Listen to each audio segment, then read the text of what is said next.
Tradwife content is everywhere right now. And I sat down with the Times journalist Megan Agnew, who recently visited the iconic Ballerina Farm, to find out what it's really like behind the scenes and if this trend is actually glamorizing power imbalances of traditional gender roles. Megan, thank you so much for joining us on the briefing.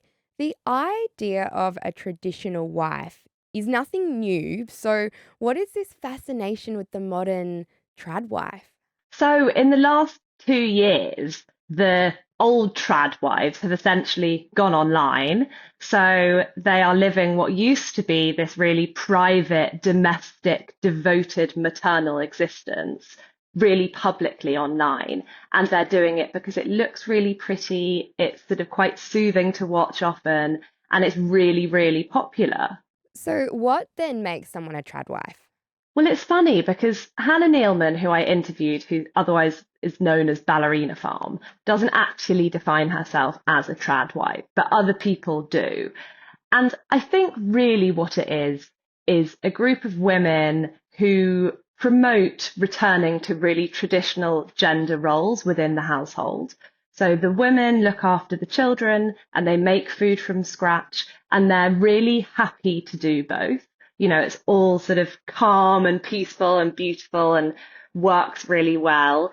And then the men are kind of actually largely absent from a lot of the Instagram posts, or they sort of look handsome and eat some of the food that they might have made. And then the children just run around and look kind of chaotic and messy, but wearing like perfect sort of linen dresses and looking gorgeous and angelic. Why have trad wives become such a debate of conversation and almost controversial?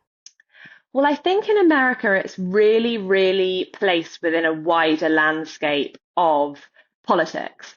So there's a real curtailing, obviously, over the last few years of women's reproductive freedoms.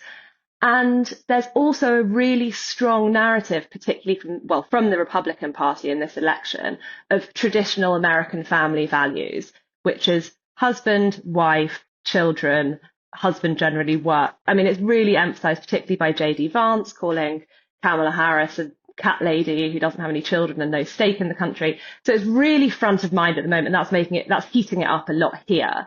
And otherwise, more sort of, I say historically, I mean in the last decade, it's placed within this real lurch forward among women and mothers and women who don't choose to be mothers, around how we talk about it.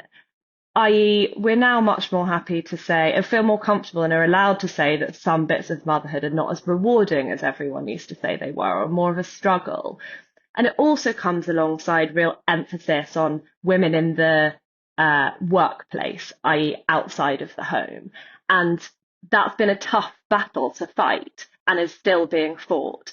And so I think there's a real fear that this emphasis on the peaceful looking trad wife setup might in some way threaten women's ability to choose otherwise.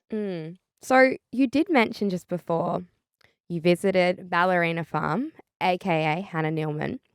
What was your first impressions of Hannah and the farm?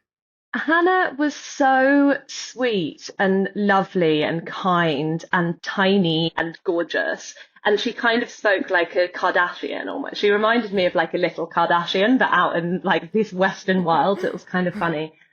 But she was much quieter than I thought she was going to be.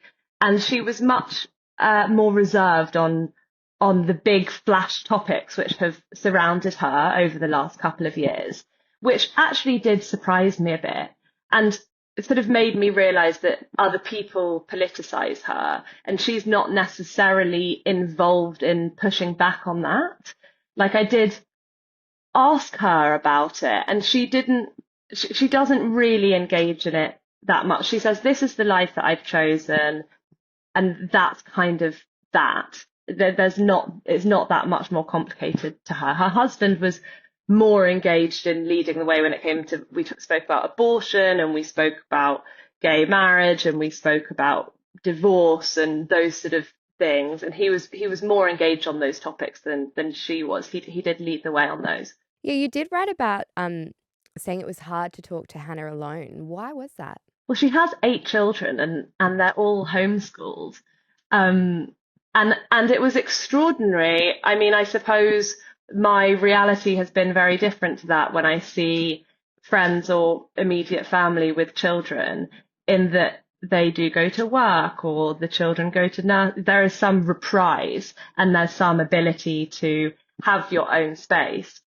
But neither her, and it's the same with Daniel, neither her nor Daniel really have that space, which is the life and the lifestyle that they have chosen for themselves.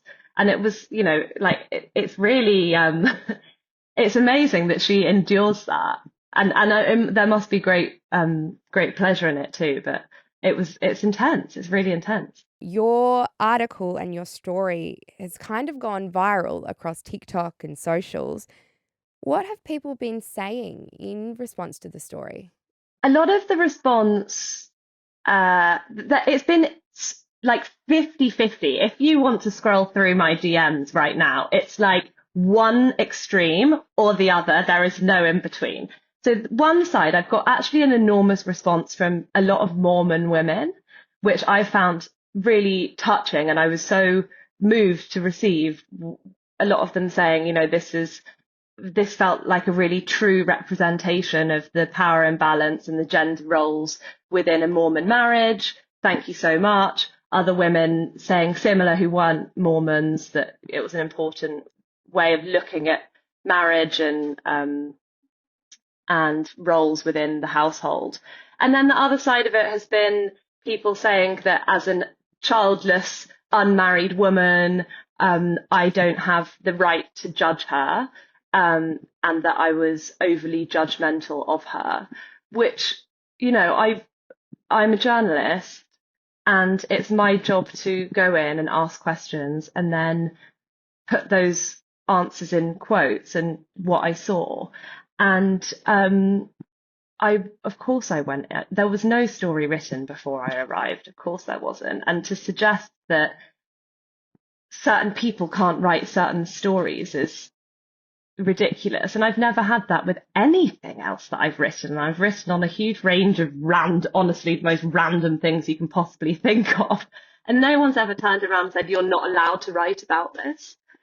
So I thought that was an interesting response, but it was mainly from women, almost entirely from women. Yeah, you just mentioned there the religion kind of aspect.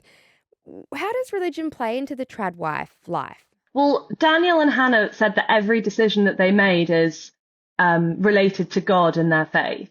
They believe that they are on God's mission, promoting family life online and promoting small farming online and natural agriculture. And their roles within how many children they have, they ask God whether there's another child to come down, and then they have another child. It is so intimately intertwined with who they are and how they live, which actually hadn't come out online so much. I was quite surprised actually by that. And they have the same views as their church on abortion, which is, in the instance of rape and incest, yes, but otherwise not. And she dresses modestly, they don't drink, etc. And in the rest of tradwife culture, it's implicit, but it's not explicit, which is really interesting. It's like, for most of them, they don't talk about their specific political, religious views, but it is implicit in the life that they're choosing, and they hold those values core. Mm. I want to jump also to the idea of gender norms. When I think of these kind of gender norms being like pushed or encouraged or something online to the extreme, my mind goes to like Andrew Tate and Harrison Bucker pushing these extreme gender norms in this social media kind of landscape. Are tradwives doing the same thing in a more palatable, pretty way? That's really interesting. I hadn't really thought about it like that. I think it's certainly influential, and it certainly creeps into your social media feed, particularly as young women. It's a really delicate thing, and we've been missold this before. This like pretty, perfect, peaceful homestead life. You know, a number of times this has been packaged up to us and sold, and it's been kind of rubbish, and oppressive, and it can be used in a really oppressive way. It's a tool that is bad for women in some instances. The difference is that now we're sort of post-choice feminism. Women who choose to live that life are in some way making a free decision, and there should be no judgment, but also we should be allowed analysis, I think, on why this is becoming mainstream and why this is becoming platformed. Why are people so invested in tradwives and kind of getting upset with the idea of it? Is this going to be just a trend, or will this tradwife movement continue to grow? I know, it's really funny. It's like some people enjoy being angry at it. It's like an outlet maybe for their anger, or they seek them out in order to be like, as I think the feeling for a lot of women is like, really? Like, as if? Like, are you sure? Like, have we actually, like, is this working? How's it working? I thought everyone said this didn't work. I thought everyone said that this wasn't happy, or that it was much tougher than it looked, and now it looks really easy. So that's kind of like, it's like, whoa. And, you know, people like Nara Smith, who really takes it to another extreme, who's another trad wife who like makes homemade chewing gum. And she kind of looks like a caricature. And people are like, what? I think that's a lot of it. And then the other part is that it just looks really good. Like, it looks amazing when you're on the subway or the tube or the train home, and you work in some dirty metropolis, and you've been in your like hermetically sealed office all day. And then you're like scrolling through your phone and you see these like muddy children riding like Mustangs through the American West, and you're like, oh, like, that looks amazing. Like, I want to be there. I want to be under that sky, and I want my children to get off their iPads and like run through the meadow with them. So I think that there's like this escapism too, that people like, it's kind of like like fetishistic almost. It's like the thing that's not allowed, but it kind of looks amazing as well. So to wrap it up, do you think that tradwives online are dangerous? Hmm. I don't think that they are the problem specifically. I think that they exist in a wider culture, which is at a policy level led by men pressurizing women into living a life at home. I really, really don't want to like specifically target specific women for bringing other women down, because as Hannah said to me, this is the life that she's chosen, and that's it. That it's really that simple for her. She's not going out to like poke the bear. She really isn't. That's just her life. But yeah, I mean, I think it can be. I think it can be really pressurizing. And the thing that I am more worried about is the wider culture that's sort of allowing and enabling it to exist in the first place. Megan, thanks so much for joining us on The Briefing. Thanks so much for having me. Well, that is it for this episode. Thanks so much for watching. If you haven't yet, please like and subscribe and keep up to date with everything we do here at The Briefing. But also leave a comment below and let us know what you thought of this chat. I'm Sasha Barbagat. Catch you next time.